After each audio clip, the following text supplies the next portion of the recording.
Hello, kings and queens, and everyone in between. My name is JJ, and welcome to Skincraft.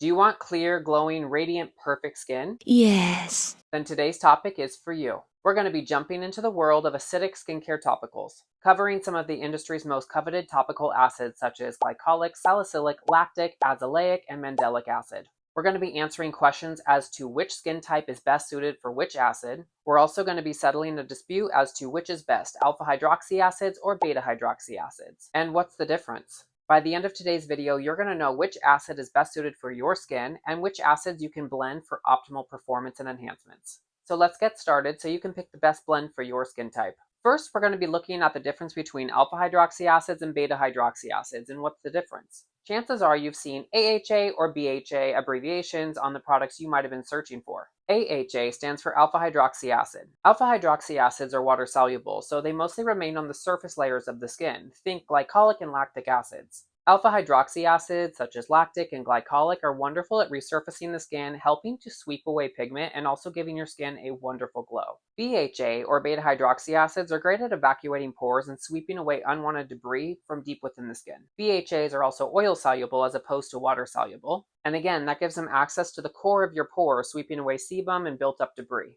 Your most notable beta hydroxy acid is going to be salicylic acid. But let's first take a closer look at glycolic acid. Glycolic acid has the smallest molecular structure when it comes to alpha hydroxy acids. But luckily, when it comes to glycolic, size doesn't matter. Sure. Glycolic acid is amazing at resurfacing textural irregularities and helping to reduce pore circumference and size. It does this by breaking down the desmosomes, which is the bond between your dead skin cells. By helping to break down this glue, dead skin cells can be swept away. However, some people will need to be careful when selecting glycolic acid if they happen to be sensitive to resurfacing agents. Glycolic acid doesn't self-neutralize, so typically it'll stay active until you rinse it off, and this can potentially be problematic for more sensitive skin types. This acid is typically best suited for normal to oily to aging skin types. Now let's move on to one of my favorite acids, lactic acid. Lactic acid not only exfoliates, but it also helps to hydrate. It's a much more gentle alpha hydroxy acid, and it has one of the larger molecular sizes. This means it penetrates the skin a little bit more slowly and will help to reduce any irritation you may feel. But this is where lactic acid gets pretty interesting.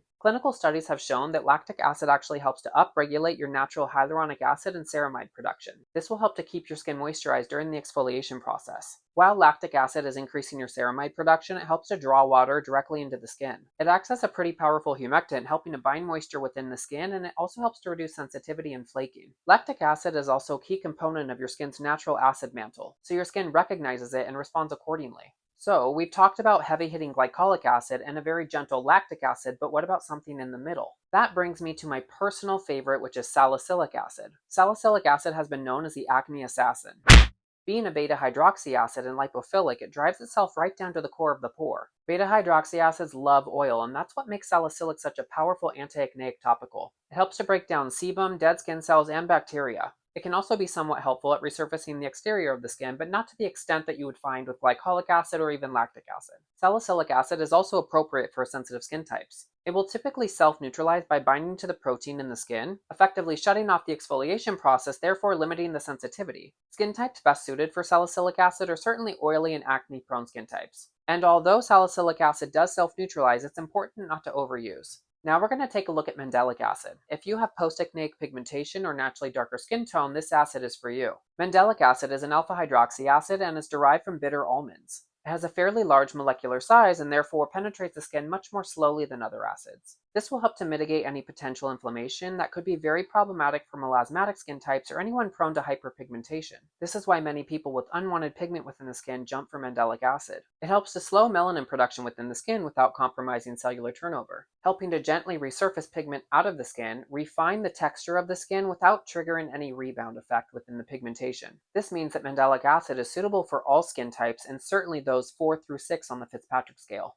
Next, we're going to talk about azelaic acid. Which acid is best known for mitigating redness, acne, and melasma? Azelaic acid. This acid is actually known as a dicarboxylic acid and not an alpha hydroxy or a beta hydroxy acid. Some in the industry tout this as a more organically derived acid considering it comes from grains. It reduces inflammation by inhibiting reactive oxygen species. It's also extremely helpful by calming overactive melanocyte production. It does contain mild exfoliating factors, so it will help to unclog pores without compromising sensitive skin types. The best part about azelaic acid is it's pregnancy safe. It's typically prescribed at 15 to 20% and compounded with niacinamide for a nice rosacea treatment. So we've talked about mild acids ranging from lactic acid all the way up to glycolic acid for more major resurfacing. But what if you're trying to treat a combination of issues such as active acne or fine lines and wrinkles? Let's talk about how to properly layer the aforementioned acids. Now, you can mix acids, but you have to know the rules. If you're anything like me and you need to treat mild acne but are also concerned about the signs of aging, you might think jumping in and blending glycolic acid with salicylic acid is your best bet, but you'd be wrong.